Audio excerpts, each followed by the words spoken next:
When the current multilateral development banks came into being in 1945, countries like Kenya did not exist. And yet, Kenya is now the 7th largest, maybe 6th largest economy in Africa. We're a big player. And yet, our status is neither here nor there. It is time that we have a new conversation, because the lenders are important, but the borrowers are important too. Development partnership has two components on both sides. So we must have a candid conversation so that we have an organization that is democratic, that is representative, so that all of us have an equal voice on what happens. And that is why when we had the meeting of IDA, we put our propositions on the table. We believe there should be a fairer, more balanced representation at the multilateral development banks boards, so that our voice, our ideas, our suggestions are on the table. That's number one. Number two, we believe that we must go for a win-win outcome. Why do we put more resources?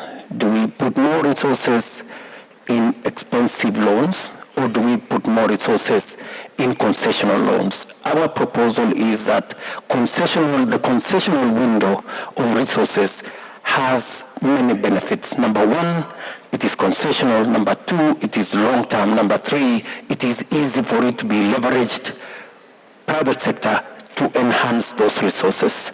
The international community is now awake to the reality that what we are saying is not what everybody thinks. What we are saying makes sense. That we need a fairer system. When Kenya, for example, when we went to the financial markets in January, because I had to, we got resources to move forward at 11%, 10 point something percent. This is exactly what we've been saying. I mean, other countries access the same facilities at 1%. So if we are getting it at 10% and others are getting it at 1%, where is the fairness? How do we develop equally?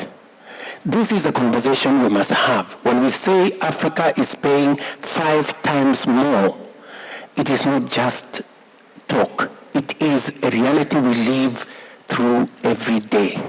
And that is why we are pushing every lever to make sure that concessional resources are available so that we can pull countries out of debt distress and we can do more for our citizens and do more for development, so that countries don't spend more in servicing debt than in paying for medicine for their citizens.